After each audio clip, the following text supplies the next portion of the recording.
that we're going to have during TCAP time. Every day. Okay, just to let you know, I am recording. I want to start by having everybody open up their week 2 content. In their D2L, go to your content tab and then open up week 2.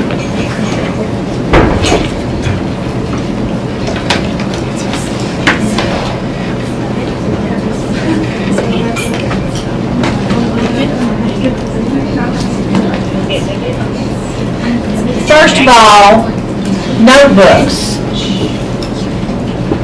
Is anybody having trouble getting their notebook ready?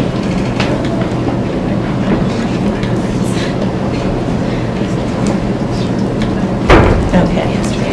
Well, it's important to bring your notebook each night to seminar and to bring your laptop. Yes? Can we put like extra stuff in there that we feel is necessary? Like if I make a tab and just Yes. put it in there? Mm-hmm. What I have listed are the things I think might be important. There could be other things. Okay. Okay?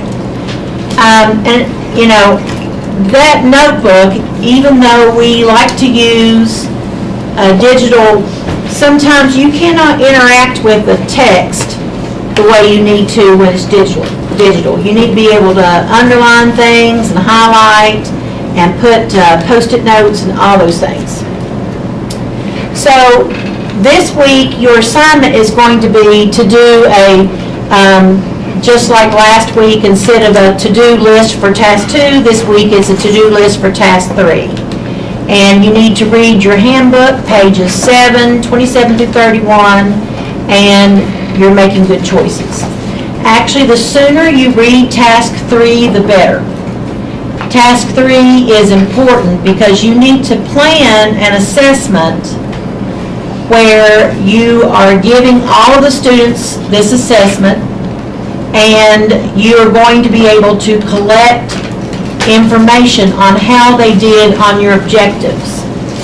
And you also need to be able to collect information on how they did with their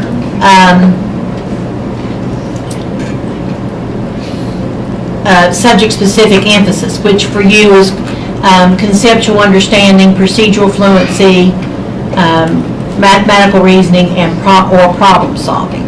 So those are the things you need to be able to address with your assessment commentary. I've got this right here that I want to show everybody this evening.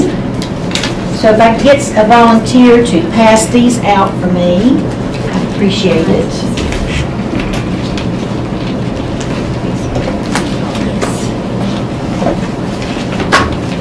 These are the condition codes and condition code details. Now they talk about condition codes a little bit, and we know that our EdTPA is scored from rubrics. But we've also heard about condition codes. What do you all know about condition codes already?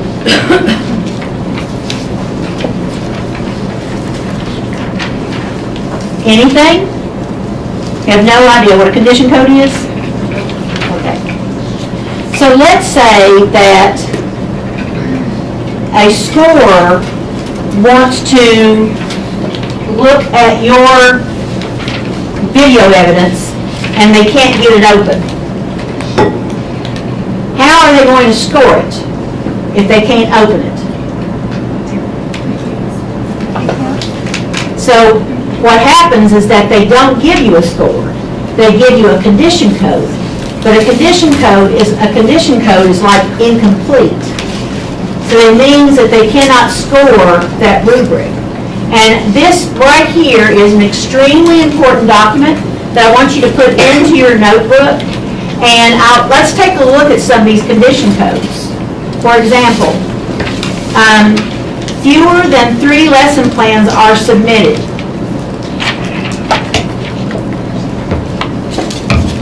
Or lesson plans cover less than 3 hours of instruction. So if you only have 30-minute lessons, you need to be planning 5 lessons. Video technical issues, video cannot be played, video is insufficient, sound, quality of view, that means the person just can't even see it. Most of these for level B and C, you don't have to be worried about it as long as you do the things that Tammy Baker works with you on. Insufficient information to score. So like, say for instance, you don't completely answer a question, then that's going to be what they call insufficient information to score. Not putting a response, or if the response is too long.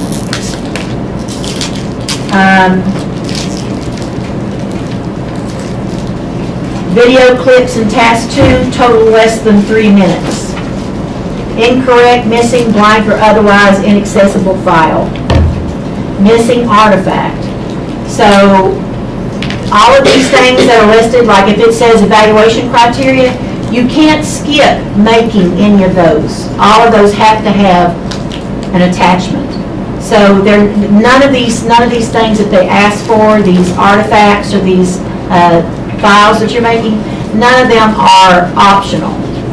They're all required. So that's what they're talking about there. Hyperlinks, look at E5. Hyperlinks to external documents are provided in lieu of actual documents.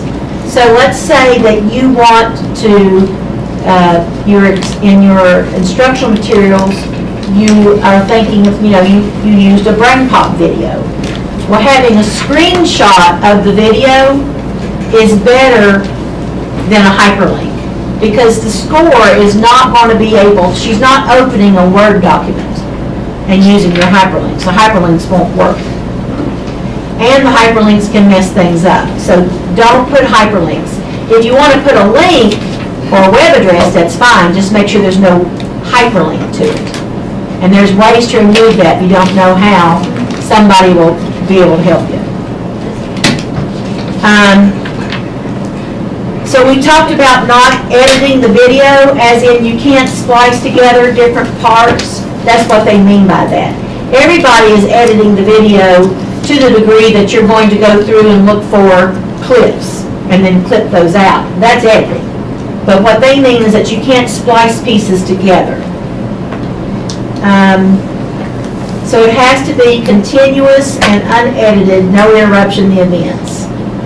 Look at this. Candidate cannot be seen, or candidate's face has been blurred. You have to be seen at least once in that 10 minutes. So some people want to know why they can't use a GoPro. That's why you can't use a GoPro. Because somewhere or another there has to be a selfie.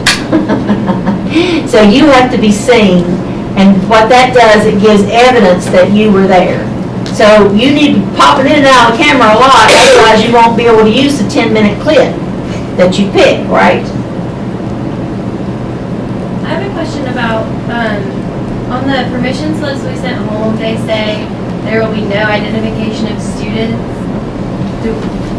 How do we avoid that? Because like... You call them by their first name. Okay. And you have 2 Audreys, and you say Audrey P and Audrey X or whatever. Or Audrey and point to the Audrey, whatever. I mean, I know if you mess up and call somebody by their full name, it's not going to be a huge deal. But just be very, very careful about that. Learning objectives not in the registered content area. That's important, because I keep getting a lot of questions about, do I put in learning objectives for science? So if you were teaching a literacy unit, or if you were teaching a math unit, within the context of an interdisciplinary social studies or science, you don't include those objectives or standards, just the ones from the content area of your handbook, which is elementary math. Alrighty. Artifacts unrelated to the learning segment focus. So what that means is that you've used somebody else's artifacts that you've stolen online and they're not part of your that's, cheating is what they're looking for there. Number of students does not meet the minimum group size. Do you know what the minimum group size is? 4. So, sorry, just to check that. If we have one lesson where we're pulling small groups, so we can't video a small group and use it that's less than 4? I would try to keep it at 4, just in case you get a hyper-vigilant score. Okay. Just Even to if be you can safe. see the rest of the class in the back? If you can see the rest of the class in the back, it's okay, because then it's just it's a group that you pulled out. So oftentimes in secondary, we have students working on, in a high school science class, there would be lab partners. And often there's 2 or 3 in the group, and that's okay. The teacher's moving around from group to group. Okay. But if it's just focused on your instruction with that one table of 3 kids, I don't think so. Okay. Even with the rest of class there. I'd pull in another kid.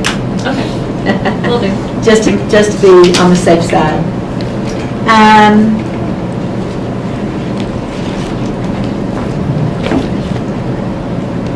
Learning segment assessment is not completed by the whole class. Well, that one, people get all stressed about that one, but don't worry about it. If you have 22 kids and 20 of them take the assessment and 2 are absent, don't let that bother you. No one's going to code you over that. What they mean is, what they don't want you to do is have 22 kids and just test 5 of them. Okay? The whole idea is to give the test to the entire class.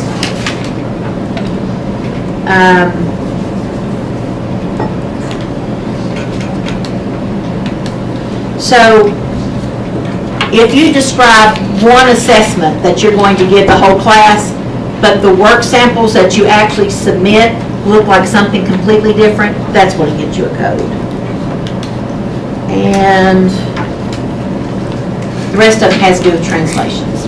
Anyway, these are important, and you want to put these somewhere toward the front of your, because oftentimes people will say, Miss Rock, does it matter if blah, blah, blah? And then I'll say, well, is it in a rubric? And they say, no. Is it in a condition code? No. Then it doesn't matter. I get this question a lot about your resources that you list. So whereas we want you to be ethical and we want you to follow professional standards and give credit where credit's due, no one's going to be looking at your APA style list of MLS or whatever they call that garbage that goes at the end of things, right? No one cares. No one's looking at it, nothing. Couldn't care less. It's not on a rubric, it's not even a condition code. It's a professional responsibility is what it is, which means that ethically we do it.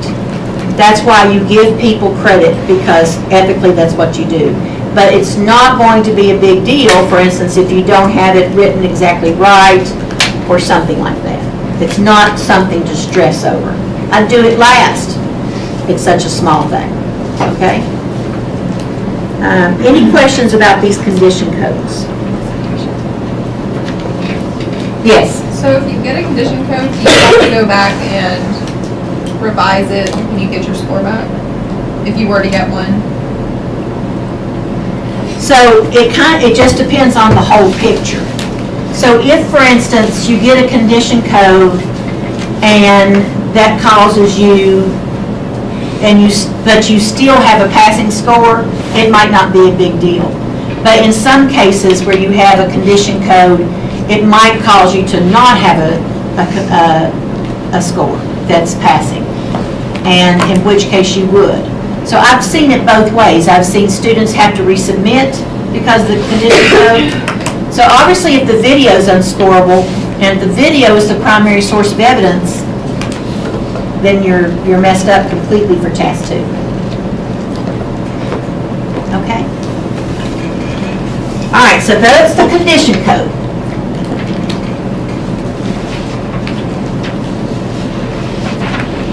Let's take a look at a couple more items.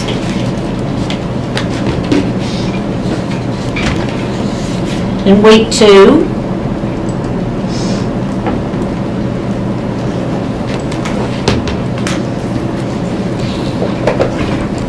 academic language checklist.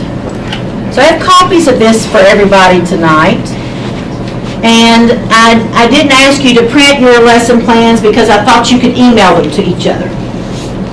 But I want you to, in a little while, we're going to be looking at each other's lesson plans. And I realize that some of you are writing them over. But if that's the case, then you're probably writing lesson plans like you've been writing lesson plans. And so if your academic language stuff was wrong before, it's probably still wrong.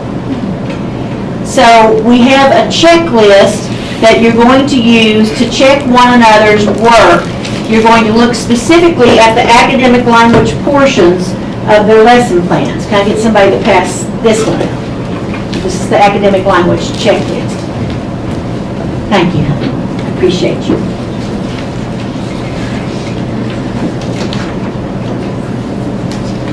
And somebody else could pick up maybe the check sheets. I've got some up here already in the stack. Thank you.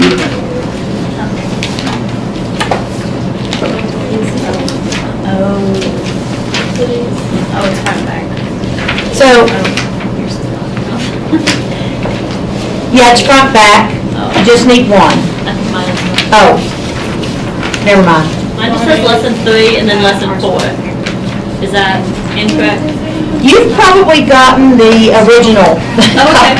So you just need to trade in to get the, I got it should be front and back. I got Okay, it too. yeah, those were left on top inadvertently, I'm sorry. Sorry. Yeah, that's my fault. Okay, yeah, it should be front and back. So let's talk about what these things mean. So what you're going to be looking for, is there just one language function? If they're saying there's 2 language functions, that is a big no-no, unless in this case it is compare and contrast. That is the only one that I will let there be an exception on. Is it made clear what the language function is for this lesson? So does she write the function is? That's when it's clear. Or has she bolded the word or underlined the word or in some way indicated? But just writing the sentence, the students will analyze data, doesn't tell me you know what the function is. What is the function in that sentence? Analyze. It's always the verb, the brainy verb. And that brings us to the next one. Is the language function a brainy verb? So you can write yes, no, or put a check mark. But if they are having a problem, this is where you give them feedback on what they need to work on. Did the writer only choose one language product, discourse or syntax? Is the language product clearly described? So for instance, if they say they're writing a paragraph, they wouldn't do that for you, but they might. But if they say they're writing a paragraph, or if they're writing an explanation on the procedure for a particular type of problem, then what is it? Are they talking? Are they writing? Are they going to turn in a paragraph? Or what does it look like? Describe it to me.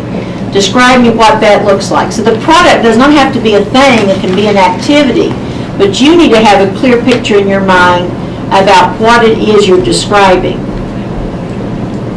So after looking at that description, do you think the language product is correctly identified? Was the vocabulary carefully chosen to fit the functions and the product? So it's not just a bunch of words. These words are important to this particular language task. General supports are those supports that are not created specifically for this lesson. Were those correctly identified? Targeted supports are those supports that are specifically designed in order to support a specific language demand. Is it clear which language demand is targeted? So In other words, I want to see, in order to support syntax, we've talked about that.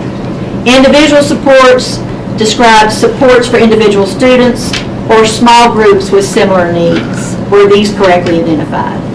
And other comments about the academic language in this lesson plan.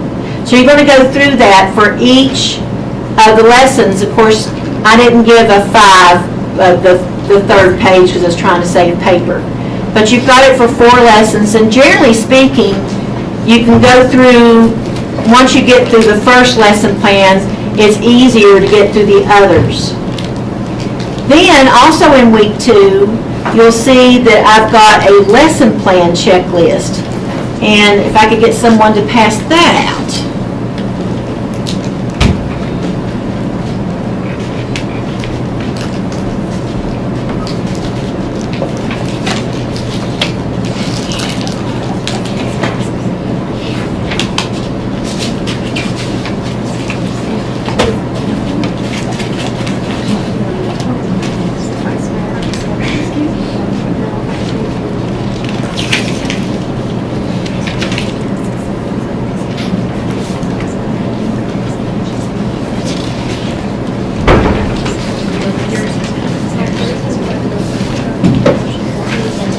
Lesson plan checklist.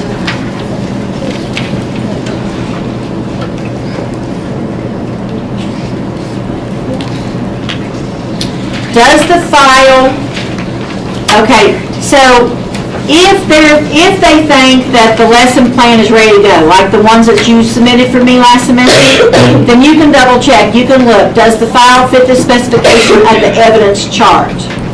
Now remember, looking at your evidence chart, you're supposed to move those to the front of your notebook so that you can find them quickly. And it tells you about that. Example, is it one file, 4 pages per lesson, each lesson labeled? Is the curriculum standard completely stated, or did they just put the numbers? You can't do that. Do the lesson objectives align with the standards? If there are more than one objective, are they numbered?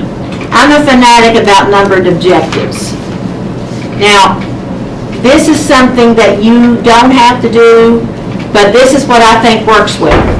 If you have more than one objective, and you say objective, and you have them numbered 1, 2, and 3, then whenever you go down at the bottom and you talk about the assessments, you can say this: in order to assess objective 1, blah, blah, blah, blah, blah.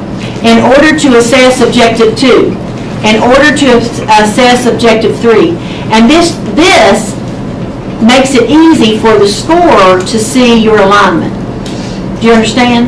So that's why I always ask my folks to do it. Does the lesson contain both informal and formal assessments that have been correctly identified? Again, this is something we get mixed up on a lot. Bell work is what? It's like work that they do, like. Yeah, but what is it? Is it informal or formal? Formal. If you can pick it up and take it away from them, it's formal. Is it clear which objective that the assessment is assessing? So that way, that's where it gets into, in order to assess objective 1. Is there clear alignment between the assessments and the objectives? Are the plans for academic feedback clearly described, and do they include evaluative criteria? So let's say that you have taught your students how to use representations or models. How are you going to evaluate whether or not they got it? And let's say you're going to have them demonstrated for you. When you're watching them do it, what are you looking for? Kind of like with your evaluations that you have in the classroom with the supervisors. If the supervisors just went in without any kind of tool or any kind of rubric, then it would be like, oh, I like this lesson, you know, or you've got a pretty smile, or something like that. But we would like good feedback on what specific things you can do to improve. So having evaluative criteria can be the right and wrong answer in math, it often is, but remember, we're not just concerned with procedural fluency. We're also concerned with conceptual understanding. So how are you assessing that conceptual understanding? How are you assessing their mathematical reasoning and their problem solving? And that kind of is what you consider when you think about how you're going to evaluate. And it doesn't have to be a complicated explanation. Sometimes we overthink things. What's your evaluative criteria? Well, I made a rubric and it's got this, and this on it. Or I made a checklist and it's got these 3 things. Or I'm looking just like this right here. This is an example of evaluative criteria. Just a bunch of questions I asked myself. And basically when I teach my Residency 1 class and work with people on lesson plans, these are the things I look at. This is my evaluative criteria. Does it appear the writer has given adequate thought to planning modifications to their assessments? Do the instructional steps give an adequate picture of what will occur in the classroom? It should not be confusing to read. You should be able to read it and figure out what's going on. Has the writer clearly planned for adequate engagement throughout the lesson? That's real important because otherwise you can't do well on task 2. Has the writer considered modifications for each step where it's reasonable to expect a modification? A modification could just be a learning partner or a graphic organizer or a anchor chart, something. Are the higher order thinking questions and activities truly higher ordered? And has the theory and rationale been removed from the lesson plans? So these are the things that you're going to go through with each other to look at each other's lesson plans. Any questions about any of those criteria? And if you're not sure, you can just say so. You can ask the person whose paper you're checking, their lesson plans you're checking. What I think is a good idea is to not have one person check all of your lesson plans. Because if they miss, for instance, if they don't have a good understanding themselves about informal or formal assessments, then you're never going to get good feedback on that. So you might send one lesson plan to one person, another lesson plan to another person. Do you understand what I'm saying?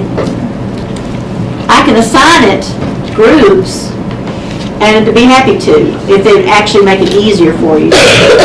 Would it? I thought we were just kind of getting groups of 3 or 4 and you all would just exchange. Sounds good. Okay. Now, I'm not ready to start yet. I got a couple more things to blabber about. I put some stuff on, since I can't get up and do anything, I'm confined to this stupid walker or in the bed, or worse yet, there's a wheelchair in the house. I'm telling you folks, this isn't good. I'm getting discouraged. But I've been making videos. And I like making videos because they're fun. And I just blabber. I don't try to write out a script, as I'm sure you've noticed. And so I just talk to the camera just like there's a student sitting there. Well, this one right here talks about how to use your video analysis worksheet. The video analysis worksheet, who has started videotaping? About 2 of you? Well, that's your next step. Who's going to videotape next week? Okay. As you videotape, you should start watching your videos every night. Start watching. So just make that part of the thing that you do in your planning period or when you get home or something like that. Work on your video and use this video analysis template. So this is explained in the video, but basically what you're going to do is that they've got it all printed out for you. All those needles in the haystack are right here. So for rubric 1, mutual respect for students, rapport for students. So as you're going through, you you write what video, what's timestamp, so it could be day 1. Don't worry about this up here, I'm not really sure why it's not really very good to have that there, actually. I didn't take it off, I should have. So, say day 1, timestamp 10 minutes to 15 minutes. And then describe what you saw, because you think you'll remember, but you won't. As you start going through so many footage. So for each, just go through and see if you can find that stuff and start writing it down. Do not do it for rubric 10. That's why I did not copy rubric 10 for you. Rubric 10 does not require video evidence. It says in the prompt, but if you look at the understanding rubric level progression and the way it's scored, you do not have to have video evidence for rubric 10. That's that last prompt in test 2, okay? I think this is pretty self-explanatory, and I can talk about it some more if you need me to. But I have the video also you can listen to that explains it. And then I started making, I actually have another one to upload. I've got how to write for rubric 6, which is task 2, prompt 1 and 2. How to write for rubric 7, task 2, prompt 3. How to write for rubric 8, task 2, prompt 4A. Are those the ones that you put on Facebook? Yep, I've been putting them on Facebook. I didn't get all of them on Facebook, but they're, really what you all ought to do is subscribe to my YouTube channel. You can always unsubscribe later, but subscribe now, and that way when I add a video, you'll get an alert, okay? Because I think yesterday I added 3.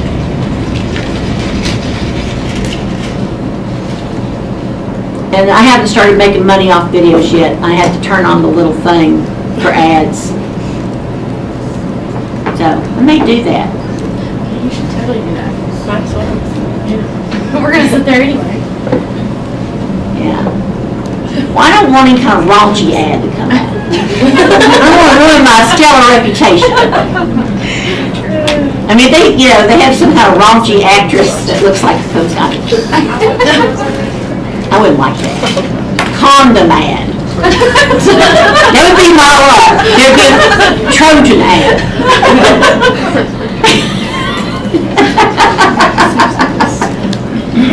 So that's why I haven't done it.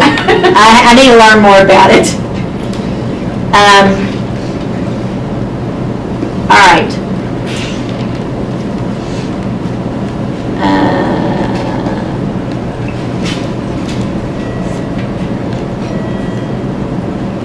Condition codes, academic language checklist, lesson plan checklist, video analysis tool. Okay, I think I covered everything I wanted to talk about this evening, except I do want to talk to you about task 3. Let's talk a little bit about task 3. We don't need to talk about task 2. You all know task 2. I saw the evidence. I looked at the evidence. The evidence is good. It's conclusive. You understand what to do for task 2. And you're ready to videotape anytime you want to.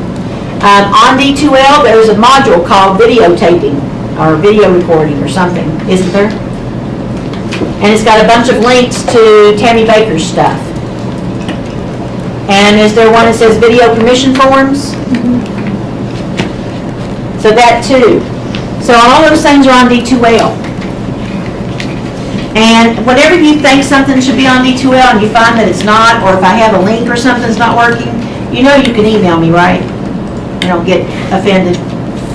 Matter of fact, emails are great, but I don't mind if you text me or call me. Especially if you've got something complicated to talk about. I would rather talk it out sometimes than try to go back and forth on email 100 times. Because I realize you can't always talk. Sometimes you're like me and you're in a class and you're texting and you really shouldn't be talking on the phone. Texting's a little bit more unnoticeable. So whatever, I'm just saying you're welcome to call me. But you should, give me a heads up, hey, I'm going to call you, is it okay to call? And then I'll tell you if you need to wait 30 minutes, or whatever. Sometimes I can get through it faster because of the explanation that you give me is more detailed when we talk on the phone. So, task 3, what are you going to do? First thing.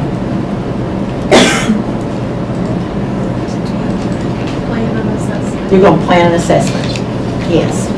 And you plan an assessment, and that assessment has to be a formal assessment because you're going to have to collect it and give feedback on it. It doesn't have to be summative, but it's probably going to be somewhat summative anyway. Summative is a word that's really doesn't mean anything except the purpose of the assessment is to collect data. So, but it's formal. That's what it needs to be. And everybody has to have the same assessment, except, for instance, if there's some modifications for special needs students, in which case you make note of that. But basically, it's got the same content. So,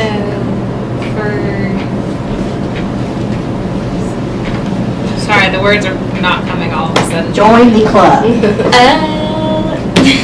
So for the assessment, the final assessment, you were saying that if it has to be modified for students who have plans, that'll be different and you have to say it.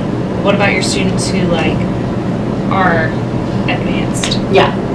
Can you also have a different Yes. one, so you can have 3 Or- different yeah. ones, Mhm. as long as you say it? Yeah. Okay, But it's got to be basically the same thing. Yeah. And it can't be a completely different.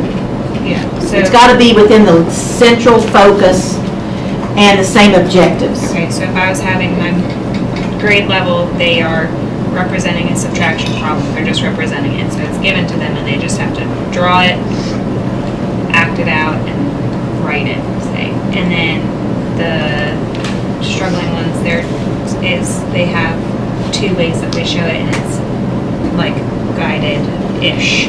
And then the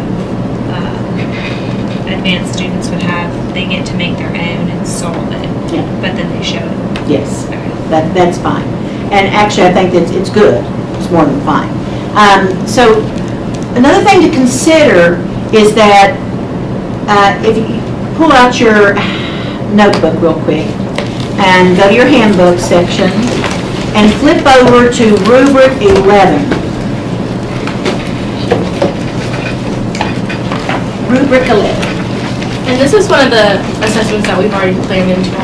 Doesn't have to be something you decide to make, oh, this is what I need to make. I think I'll make that now. Okay. But we'll provide it in those documents? Yes. Okay. So the assessment, actually, this is important. The assessment document that you use is actually,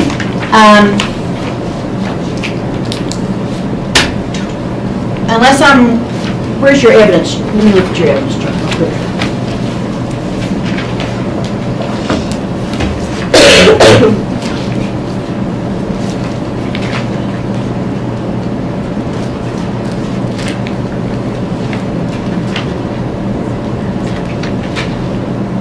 Yeah. So at your evidence chart on page 45, it tells you that you are going to insert a copy of the chosen assessment, including directions and prompts provided to the students, and you insert that into the assessment commentary. So there's an artifact called assessment commentary, task 3, part something, assessment commentary. And so you're just going to put it at the end of that template, that assessment commentary template, which is just like the planning commentary template. All right, so you got out rubric 11, and read what it says for level 3, someone. The analysis focuses on what students did right and wrong, and analysis includes some differences in full class learning. Yeah, so you're going to analyze what they learned. Now, no one really cares if they learned. This is the thing. People always worry, well, of course they care. I don't mean to put it that way. Those girls have been looking at each other like, she just say they don't care if they learned. That's not that back there. Now, what they mean is that we aren't particularly, what they're looking for is your ability to analyze what happened, not what happened, right? Because you've already shown good instruction, hopefully, in task 2. So now, what we have to be able to do with assessment is about us and how we analyze it. So when you look at their assessment, you need to be able to analyze it according to what all they got right, what all they got wrong, and if there are any commonalities. Now read what it says for 4.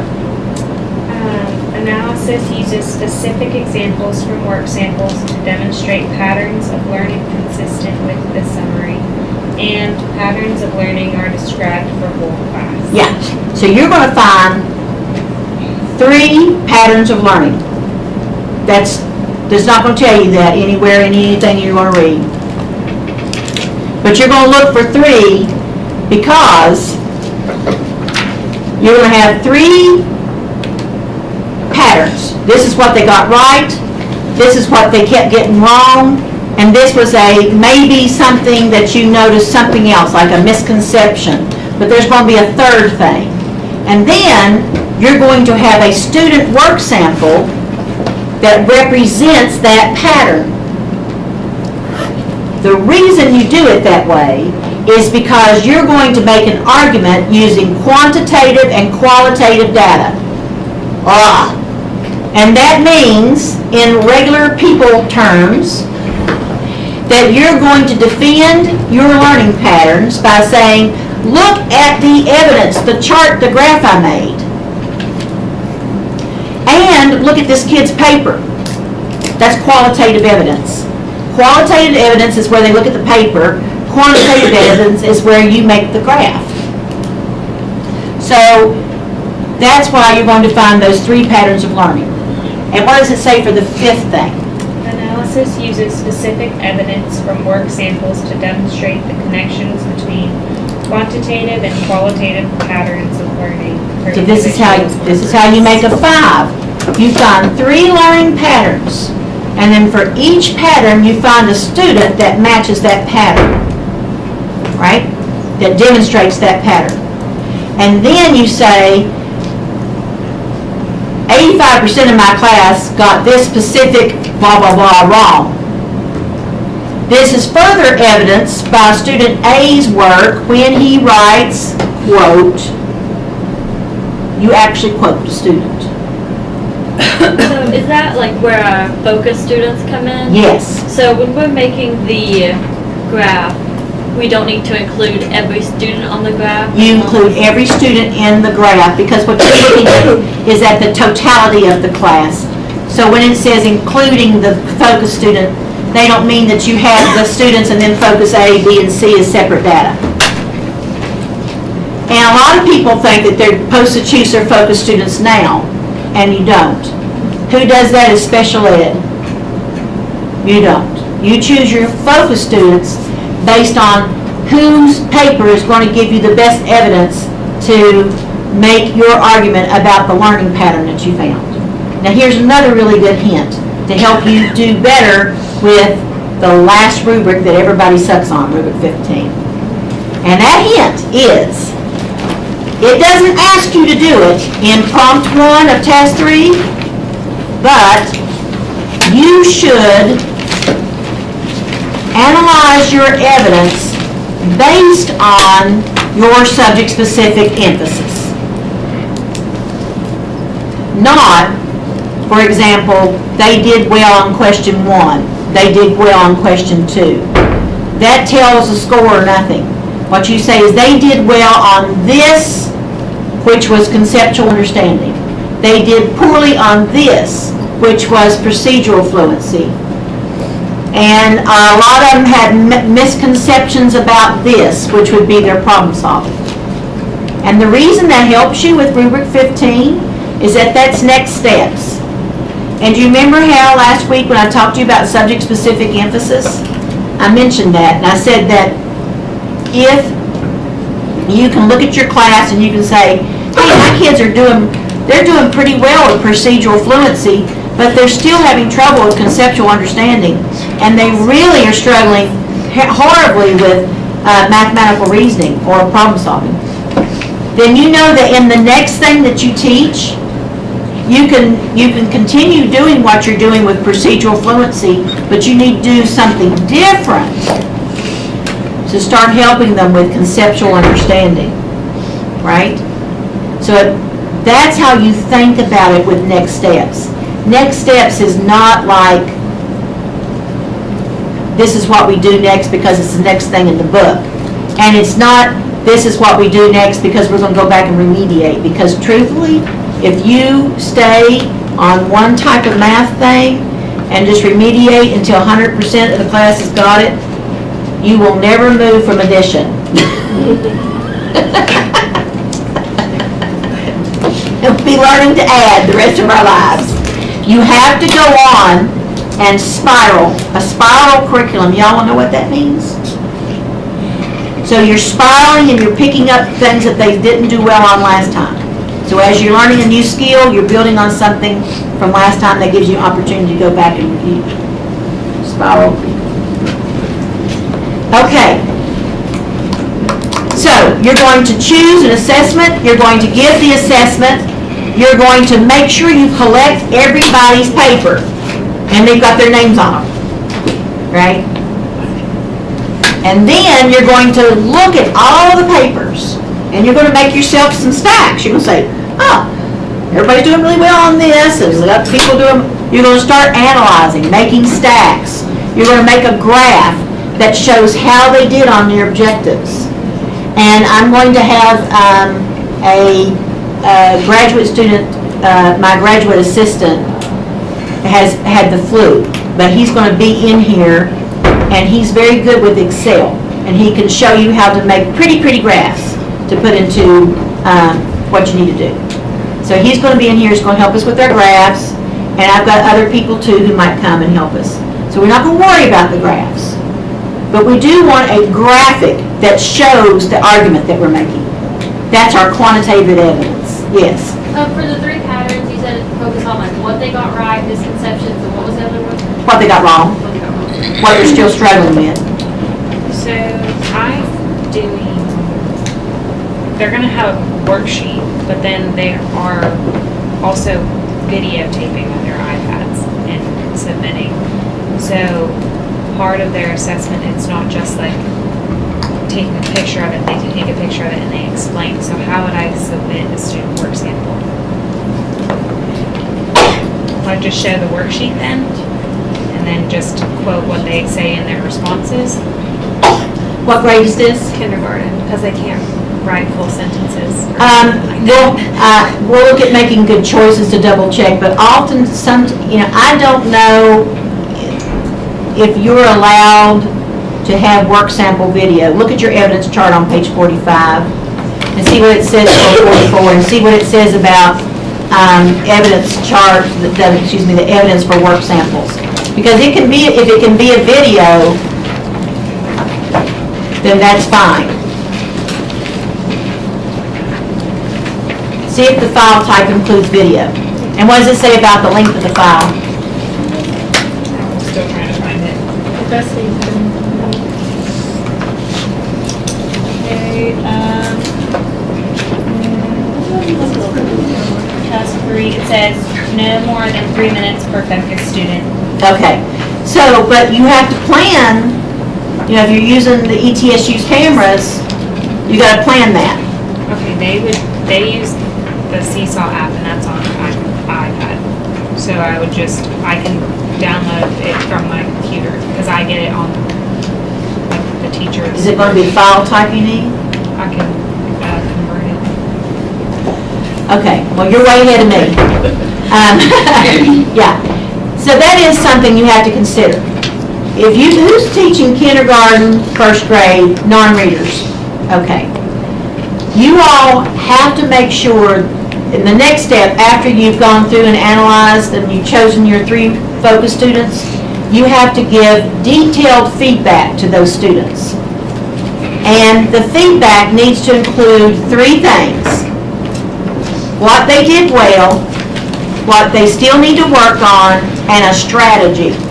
And as a matter of fact, I always give my secondary folks, and I'll give you all too, a handout that you could actually use. So what you do is that you've got, at the top, you put the objectives. So this is student A. But you all are so good, your handouts are cuter than mine. I've been teaching higher ed too long. I used to make cute stuff a long time ago. That was back in the day when you had to draw it. But it was on a computer. All right, so student A, and you're going to put, this is the objective that we're assessing. Because everything that you write for your feedback has to be related to the objective or objectives, right? Then you're going to have a section where you're going to write what they did well.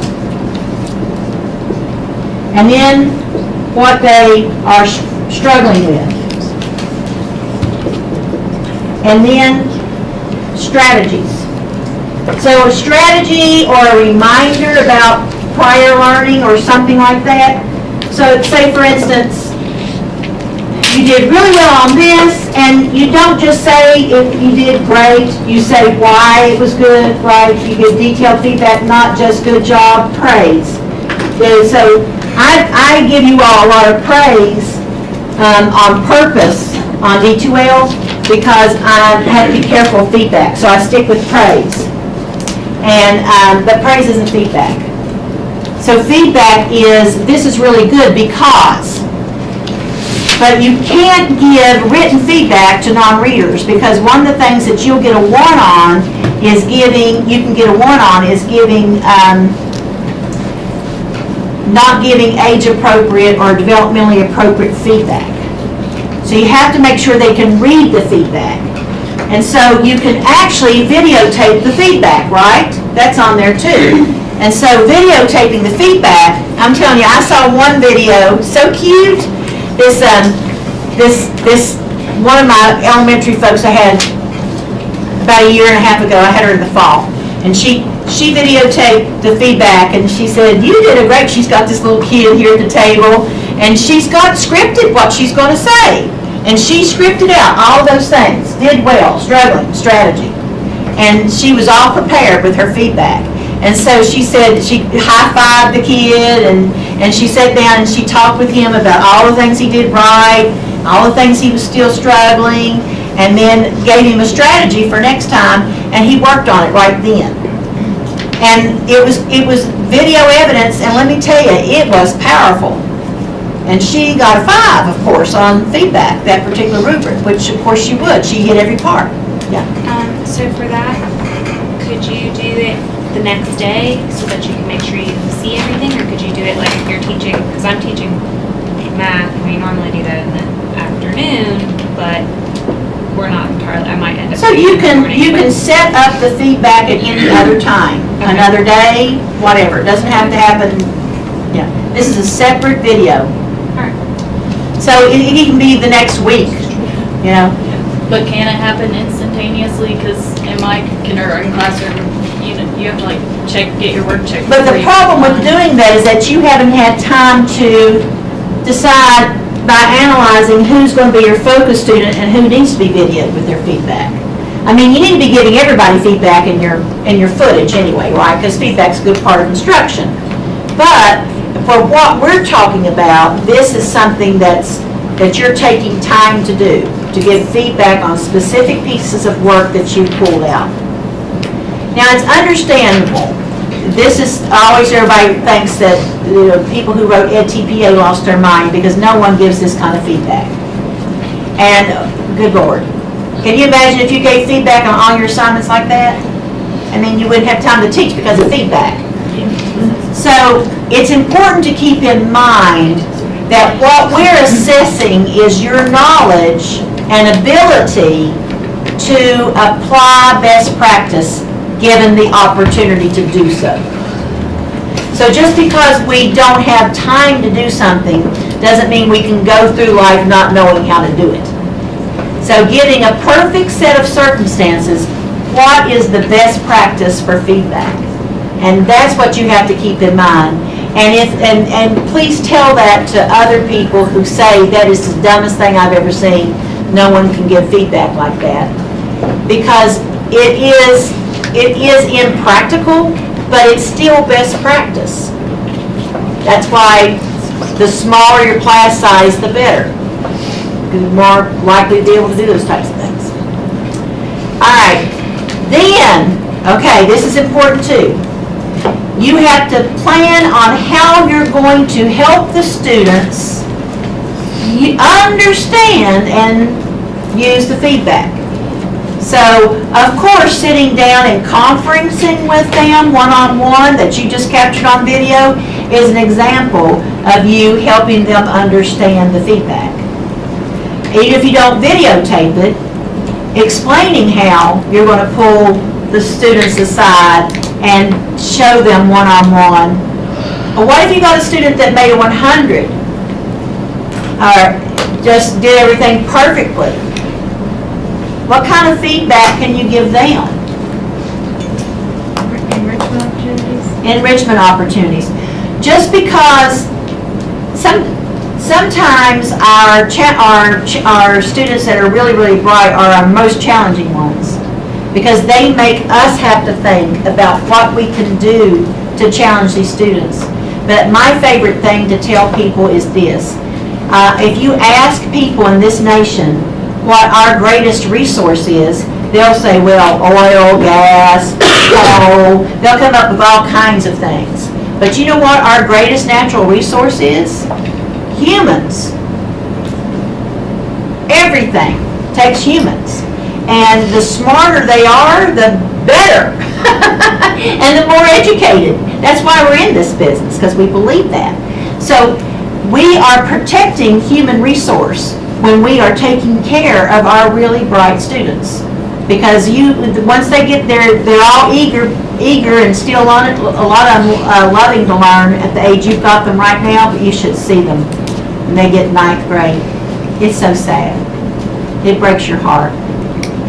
Especially, I taught students, sometimes because I taught, there was a group of students that I taught in 1st grade, and then a few years later I had them in 6th grade, the same group, and then I had them in 9th grade. And it was interesting to see how they were at different ages. But when they had given up on themselves, it was very sad. And some of them were exceptionally bright, and talking about a resource that's been wasted. So that's my sermon. So you want to make sure that you're giving good feedback. You want to make sure that they get the opportunity to understand their feedback, and how are you going to support them, not give them the opportunity to fix it, their mistakes, but how are you going to support them when they do it. So those are all the things you need to be thinking about for task 3. Yeah. Just to check, for this, it is okay to have a student one-on-one in the video since we're showing feedback? Yes. Yes. Any other questions? Yes. If we do have to do the videos, it's just the focus students, right? That's correct. Okay. Yes, it'd just be the focus students. Yes. So, like, is this just, like having them do what they can on their own, like with no scaffolding or support, and then collecting it, or do like you give them a second chance to go back and try again for the assessment? No, I would just do it, I would not go back, and I would save that for what you're doing to help them. Okay. So this is an assessment without, you want to make it that's as, where I was confused. you want to make it as clear an assessment as possible, not a guided practice, not a practice opportunity, but an assessment. You're really trying to assess how your students, where they are, what level they are in understanding what you're doing. So, you know, it gets, in elementary especially, because you all deal with a lot of practice opportunities for your students, which is fantastic, a lot of guided practice, a lot of independent practice, and you're assessing all of that.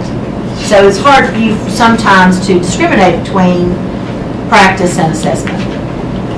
However, what we're wanting you to do is to pull up an assessment that's more summative in nature, one that's more final, one that's going to give you a clear idea of how the students have performed on the SSE and your objectives for this learning segment. okay? So it would almost be better for it to be after you've taught all 3 lessons Yes. and take it from. I would. And you can even go back, like say for instance, you've already videotaped, and you decide, okay, I need a better assessment. Then you can do a little review one day, and then give them the assessment. So this can happen a little later, is what I'm saying. Yes. When we're making the charts about the whole class and how they did on the assessments, I'm doing like a practice sheet on like 3 of my 5 days and then giving like a summative assessment at the end. Will I just use the summative assessment? Yes. Okay. Anything else?